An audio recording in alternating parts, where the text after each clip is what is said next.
welcome to my channel. I am Trudy and Douglas, and today we're going to be talking about vegetative propagation. Now, first of all, what is vegetative propagation? Vegetative propagation is basically the reproduction of plants by means of vegetative parts and does not involve gametes. Gametes are the sex cells of the plant. Now, there are two types of vegetative propagation: natural vegetative propagation and artificial vegetative propagation. The method natural vegetative propagation involve organs of perennation such as root tuber, for example this potato tuber here, as well as bulbs, rhizomes, for example turmeric and ginger, etc. And artificial methods include methods such as cuttings, grafting, budding, and tissue culture. Now, what are cuttings? Cuttings are pieces of stem, root, or leaves that have been taken from a parent plant and given the right conditions for growth. Now, when you're selecting a cutting, today we're going to be looking at stem cuttings. When you're selecting a stem cutting, you need to know which type of stem cutting you're actually selecting, because there are three types. You have the softwood, which are the herbaceous ones, very succulent. You have the semi-hard, which is in between hardwood and the softwood cuttings, and then you have the hardwood, which is the really hard ones where the callus is actually very old.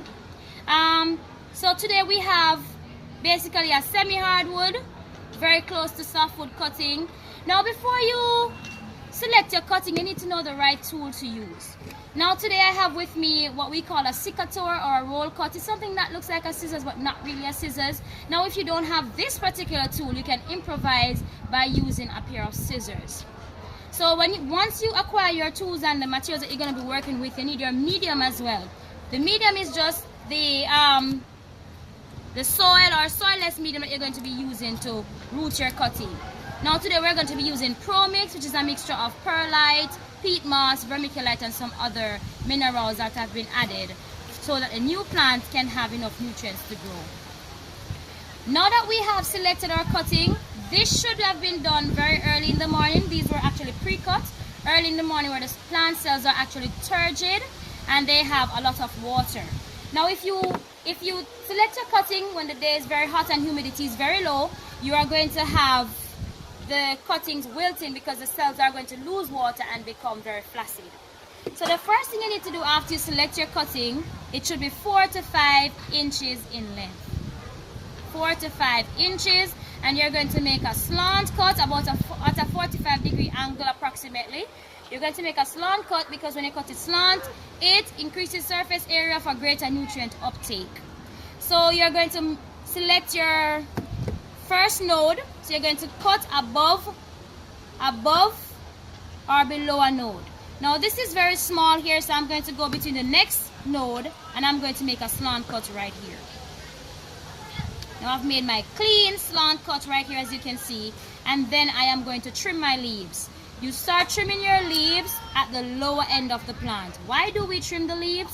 Because if you have all these big leaves on your cutting, it is going to take a longer time to root because these are going to be using up most of the energy. It's going to take too much energy to feed these leaves. So you get rid of the bigger ones. If it is that you don't want to take off all the big ones, you can cut them in half. So I'm going to start removing this first one here. As you can see, a new leaf is growing already because between a leaf and the main stem is where we have the node.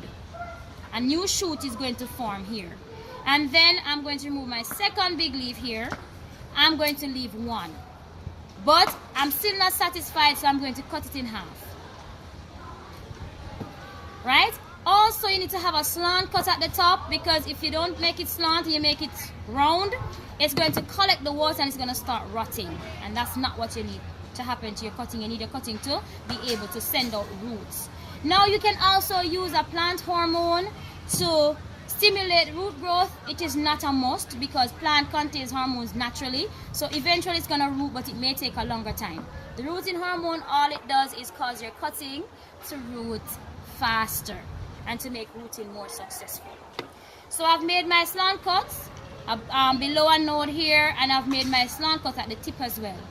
And now I am going to take the cutting and I'm going to place it in the center of my prepared medium here. This is a seed cell tray, and I'm going to make a hole in the middle. If it is that you're using rooting hormone, you need to make a hole in the center. because you don't want rooting hormone to get caught up in the soil. Right? So I'm going to stick it in the center, and there we have it. That's the first cutting. And then on to number 2. I'm going to make my slant cut, remove my leaves. Make my slant cut again, and I'm going to stick it in. It's very, very simple. A baby can do it. Yes, a baby can do it. And don't worry about not having enough leaves. It's going to root anyways. Just don't take off all of them. And it's best to get a node below the soil as well, because when you do that, it causes roots to grow faster. Now sometimes you're going to find that your tool is not so sharp. But in life, man was made to improvise, so don't worry too much about your tool. Just ensure you have a strong pair of scissors if a secateur is not available to you. These can be very expensive depending on where in the world you are.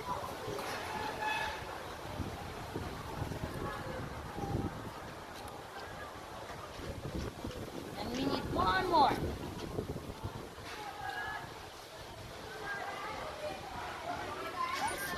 Just cut all of these in half. Because if it is that you remove all the leaves, the plant will not be able to photosynthesize. It will not be able to make food to keep itself alive. So here we have it. Our cuttings are finished. And we wait for a few weeks. And then as long as you see the new leaves growing bigger, it means that they're starting to root. If you're curious, you can always take it out and look, but I would not suggest that. So you watch the leaf to see if they're going to dry. If they all fall off and there's no new growth, then your cutting was not successful. Okay, so this is the end of the video. If you have any suggestions for videos that you'd like to see, please leave the comments below. Please subscribe to my channel, and don't forget to press that notification button. And please leave me a thumbs up, share my video with your friends, your family, and everybody. Thank you so much for watching.